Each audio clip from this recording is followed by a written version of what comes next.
Assalamualaikum, nama diberi Nur Farah Fatimah bernombor metrik P136577. Jadi saya akan bentangkan bahagian pengenalan untuk topik kami pada hari ini.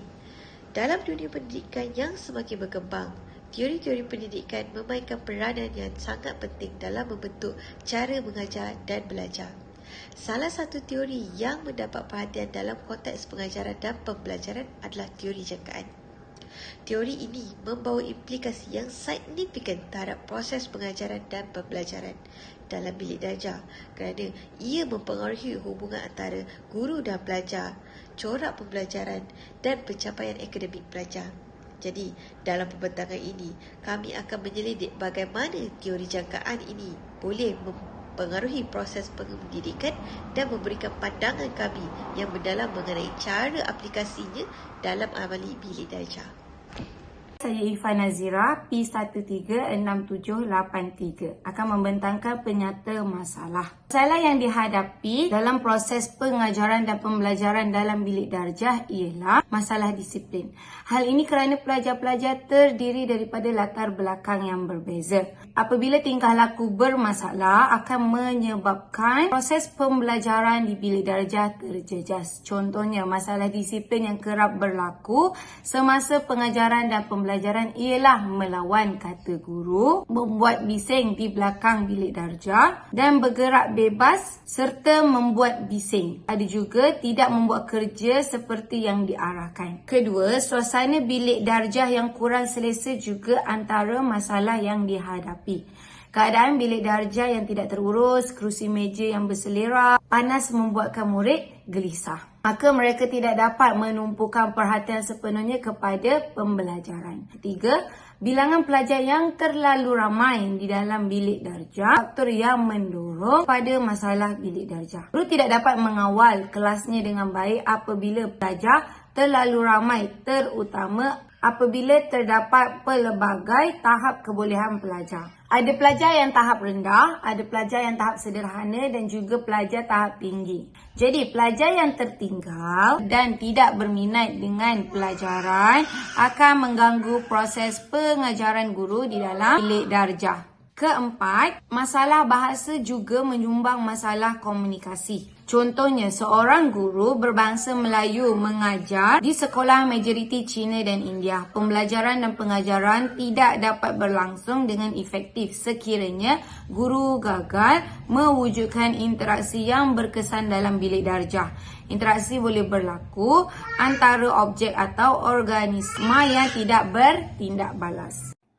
Assalamualaikum warahmatullahi wabarakatuh. Nama saya Muhammad Arif bin Osman, bernombor metrik P136644. Seterusnya kita pergi kepada teori jangkaan. Teori jangkaan diperkenalkan melalui buku berjudul Work and Motivation yang dikarang oleh Victor Harold Bloom pada tahun 1964. Okey, melalui teori ini dia menceritakan atau untuk mengkaji tentang kelakuan seseorang individu tu di tempat kerja yang mana seseorang itu akan bertindak untuk memaksimalkan ganjaran mereka. Maksudnya mereka akan buat sesuatu tu sampai matlamat atau ganjaran yang mereka nak tercapai. Itu yang ingin disampaikan melalui teori jangkaan tu.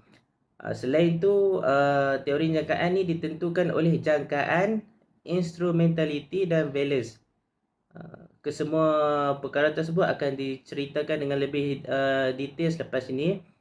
Dan mereka juga memegang kepada usaha itu merupakan tangga kejayaan. Maksud dia usaha tangga kejayaan.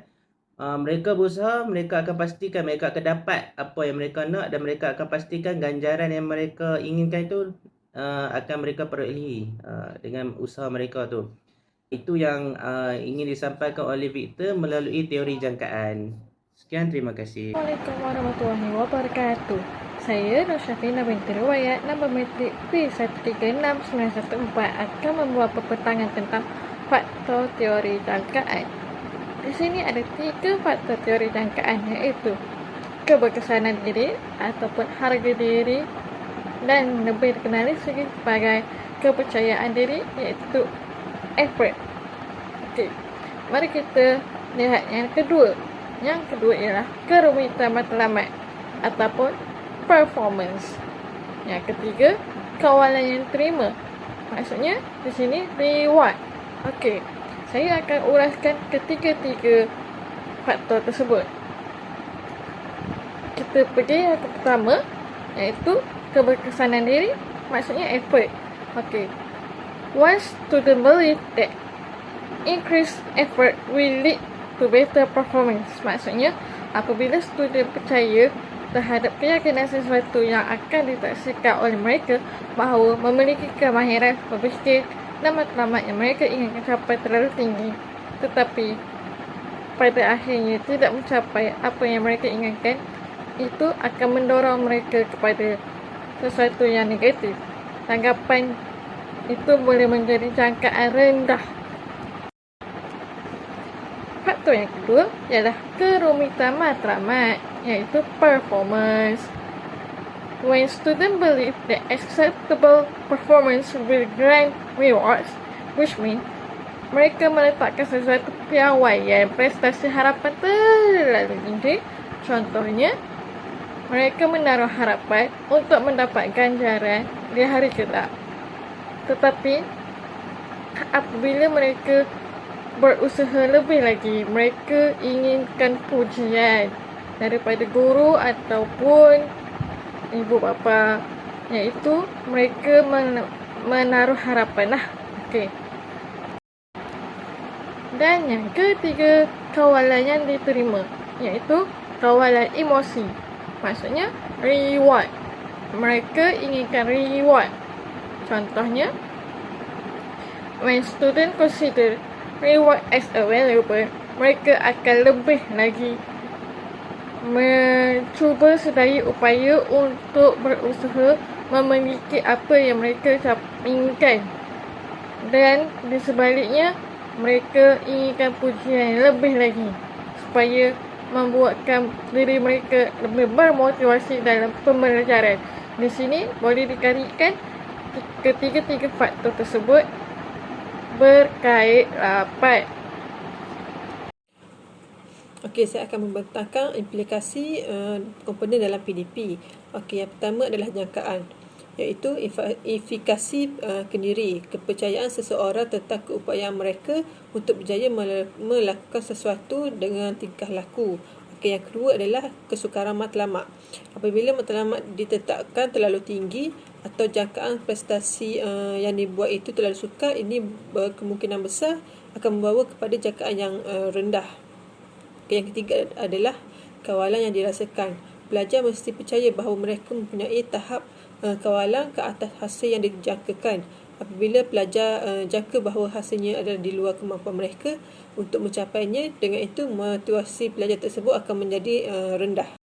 Yang seterusnya adalah valence. Valence adalah didefinisikan sebagai nilai yang diletakkan oleh individu pada sesuatu hasil, di mana yang berminat untuk melakukan sesuatu perkara ini demi mencapai sesebuah matlamat dan menghasilkan valence yang bersifat positif.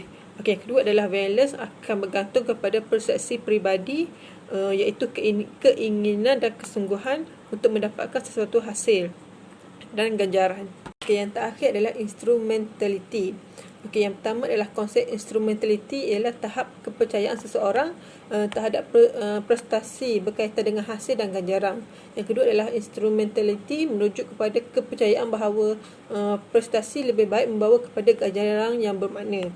Okey, yang kedua adalah pujian sebagai pendorong motivasi. Pujian memotivasikan pelajar untuk berusaha dan meningkatkan kualiti prestasi, iaitu berfungsi sebagai penyataan positif yang meningkatkan kawalan pelajar dan motivasi dalam proses pembelajaran. Okay, yang ketiga adalah pengaruh pujian dan penghargaan, iaitu kata-kata positif yang baik akan membangkitkan keyakinan dalam diri pelajar. Okay, seterusnya adalah pujian dan penghargaan memberi pengaruh positif terhadap sikap, pertumbuhan dan pemahaman pelajar dalam bilik darjah. Assalamualaikum warahmatullahi wabarakatuh. Saya Muhammad Fitri bin Alham. Sekarang saya akan membentangkan tentang kesimpulan teori jangkaan. Yang pertama, teori jangkaan boleh digunakan untuk semua pelajar kerana mereka semua inginkan kepuasan dan ganjaran untuk mencapai matlamat hidup mereka. Yang kedua, teori ini boleh diaplikasikan sepanjang hidup mereka, tidak kira sewaktu pengajian ataupun di alam pekerjaan. Yang ketiga, motivasi diri yang tinggi adalah penting untuk mencapai kejayaan kerana ia meningkatkan keyakinan dan konsistensi dalam mencapai matlamat. Yang keempat, kekurangan motivasi boleh menghalang produktiviti diri. Tambahan lagi jika jangka masa yang ditetapkan adalah dalam jangka masa yang lama. Yang kelima, pelajar harus membangun strategi untuk meningkatkan motivasi seperti mengikuti program ataupun kursus motivasi untuk kekal bersemangat bagi mencapai matlamat hidup mereka.